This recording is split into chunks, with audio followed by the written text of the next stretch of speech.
तर मित्रांनो, लग्नानंतर होईलच प्रेम या मालिकेच्या 11 फेब्रुवारीच्या एपिसोडमध्ये खूप छान ट्विस्ट बघायला मिळतोय. आणि ट्विस्ट असा असणार आहे की रम्या हॉस्पिटलमध्ये बघायला आलेली असते आणि पार्थ म्हणतो, नाही, माझी काव्य शुद्धीवर यायलाच पाहिजे आणि ती येणार. मी तिला पेपरला घेऊन जाणार, त्या पेपर देणार आणि पाससुद्धा होणार. थोड्या वेळाने काव्याचं ऑपरेशन होतं आणि काव्याला बाहेर आणलं जातं. ती बेशुद्ध असते. पार्थ तिच्याजवळ बसतो आणि म्हणतो, माझी फिसकारलेली मांजर, डोळे उघडा ना. बघा, तुमचा ओजी बोका आलाय. आता तुम्हाला सोडून मी कुठेच जाणार नाही. काव्या शुद्धीवर येते. पार्थ खूप खुश होतो. तो डॉक्टरांना, घरच्या सगळ्यांना आवाज देतो. पार्थने काव्याचा हात धरलेला असतो. काव्या हात सोडते आणि म्हणते, कोण आहात तुम्ही? हात का धरला माझा? पार्थला हे ऐकून एकदम धक्का बसतो. आता काव्याची खरंच मेमरी लॉस झालं आहे का? आणि जर झाला असेल तर पार्थ त्याचं प्रेम कसं पुन्हा मिळवतोय हे बघणंही तेवढंच इंटरेस्टिंग असेल. तर या सगळ्याची सुरुवात कशी होते ते थोडक्यात पाहू. तर मालिकेत आपल्याला असं बघायला मिळतंय की जीवा डिवोर्स पेपरवर सह्या करायला घेतो. मानिनी, नंदिनी त्याला थांबवण्याचा प्रयत्न करतात. नंदिनी हात जोडते आणि जीवाला रिक्वेस्ट करते की जीवा सही करू नकोस. जीवा म्हणतो, नंदिनी, तूच म्हणतेस ना, नात्यात एक वेळेस प्रेम कमी असले तरी चालेल, पण नात्यातला विश्वास नको कमी व्हायला. अगं, तुझा तर माझ्यावर विश्वासच नाही आहे. आत्तासुद्धा तुझ्या वडिलांचा फोन जरी आला ना, तर तू माझा हात सोडून तुझ्या वडिलांसोबत निघून जाईल. आणि अशी मुलगी मला नको आहे. अगं, एखादी तुझ्या जागी दुसरी असली असती ना, तर जगाला आग जरी लागली असती तरी तिने माझ्यावर विश्वास ठेवला असता आणि माझ्यासोबत माझ्या रिक्षात बसून माझ्यासोबत आली असते. पण नंदिनी, तू तसं केलं नाहीस, कारण तुझ्यात हिंमत आणि तुला माझी किंमत दोन्ही पण नाही आहे. कर सही आत्ताच्या आत्ता. मी सह्या केल्यात, तू पण कर आणि विषय एकदाचा संपवून टाक. मानिनी जीवाला थांबवत असते.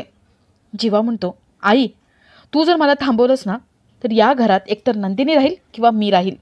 दोघांपैकी एक ऑप्शन निवड. मानिनी गप्प होऊन जाते. जीवा म्हणतो, आई, अगं, मनापासून आमचं नातं संपलं आहे. आधी हिने संपवलं होतं आणि आता मी संपवतोय. जीवा बळजबरीने नंदिनीच्या हातामध्ये ते डिवोर्स पेपर्स देतो आणि तिला सह्या करायला सांगत असतो. नंदिनी खूप रडत असते. ती थरथरत्या हाताने सही करणार. तेवढ्यात तिला पार्थचा फोन येतो. नंदिनी तो फोन घेते आणि पार्थला विचारते, पार्थ, तुम्ही आणि काव्या पोहोचलात ना? काव्या कशी आहे? नंदिनीला एकदम शॉकिंग बातमी कळते आणि ती एकदम खाली कोसळते. तर इथे पार्थ हॉस्पिटलमध्ये असतो. सिस्टर पार्थला एक फॉर्म आणून देतात आणि त्याच्यावर सही करायला सांगतात. पार्थला आठवतं की काव्या आपल्याला सारखं विचारत होती, आपण तिला ॲक्सेप्ट केलं आहे का, आणि आपण त्याला काहीच उत्तर दिलं नाही. तो काव्याच्या आठवणीमध्ये फॉर्म बाजूला ठेवून पुन्हा रडायला लागतो. तर इथे रम्या वसूकडे धावत येते आणि वसूला सांगते की आई, काव्याला जबर लागलंय, तिचं ऑपरेशन होणार आहे. वसू म्हणते, तुला कोणी सांगितलं? रम्या म्हणते, आई, मी घरात आल्या आल्या मला मामा आणि मामीचं बोलणं ऐकू आलं. तू घरात असून तुला ऐकू नाही आलं? वसू म्हणते, ते सगळं जाऊ दे गं. किती लागले तिला? खूप लागलंय ना? ऑपरेशन होणार म्हणजे खूपच लागलं असेल. रम्या म्हणते, ते काही नक्की माहिती नाही आहे. अगं, हॉस्पिटलमध्ये ॲडमिट झाली आहे. मला तर वाटतं ना, मेली तर बरंच होईल. वसू म्हणते, हो ना, कारण ती मेली तर बरंच होईल. आणि तसं नाही झालं तर जिवंतपणेच तिला मरण यायला हवं. रम्या विचारते, म्हणजे म्हणजे काय बोलायचं तुला?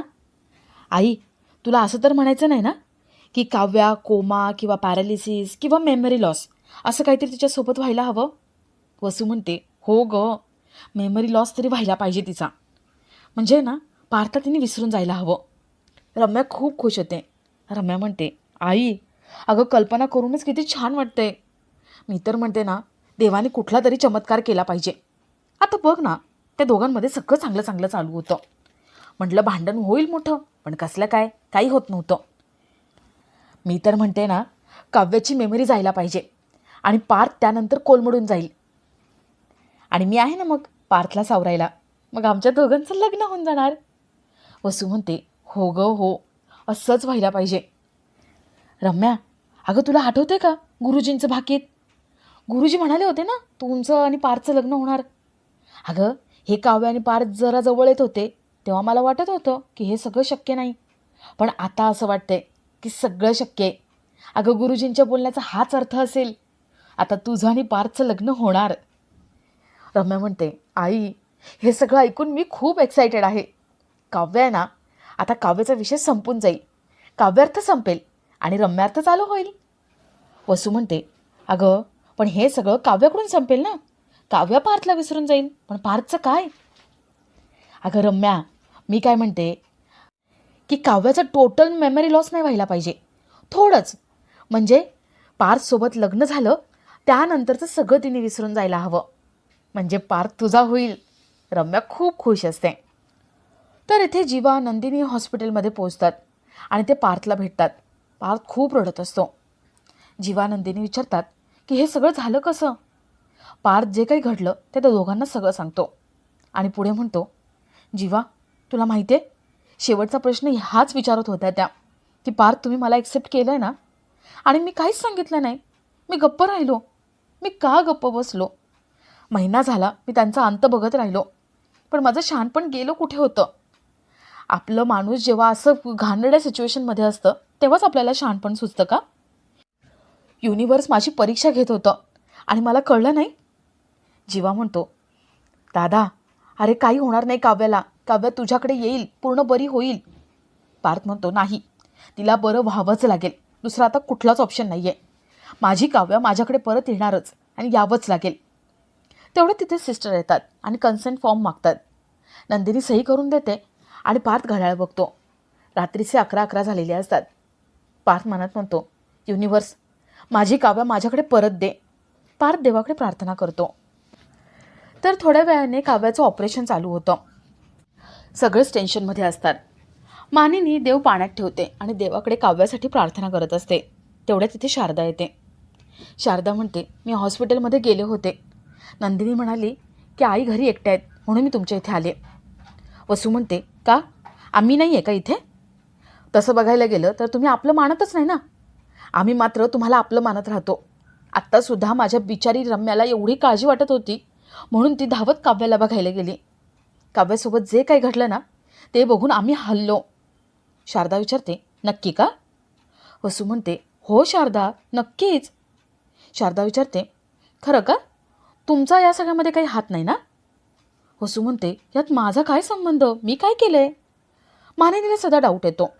मानिनी म्हणते, घरात जे जे वाईट घडतं ना त्या सगळ्यामध्ये तुमचाच हात असतो. आत्ता पण काव्या पार त्यांचं सगळं सुरळीत चालू होतं आणि तुम्हाला बघवलं गेलं नसतं ना, म्हणून तुम्ही केलं असेल. वसू ओरडते. वसू म्हणते, पास करा, मी काही केलेलं नाही आहे. 16 डिसेंबरपासून आम्ही काही केलंच नाही आहे. मानिनी विचारते, म्हणजे म्हणजे तुम्ही 16 डिसेंबरला केलं होतं?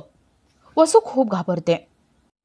तर इथे नंदिनी काव्यासाठी खूप रडत असते आणि जीवा तिथे येतो. जीवा नंदिनीच्या डोक्यावर हात ठेवतो आणि नंदिनी जीवाला मिठी मारून रडायला लागते. दोघांनाही वाईट वाटत असतं. तेवढ्या तिथे सिस्टर येतात आणि पार्थला बोलवले म्हणून सांगतात आणि आपला आजचा हा भाग इथेच संपतो.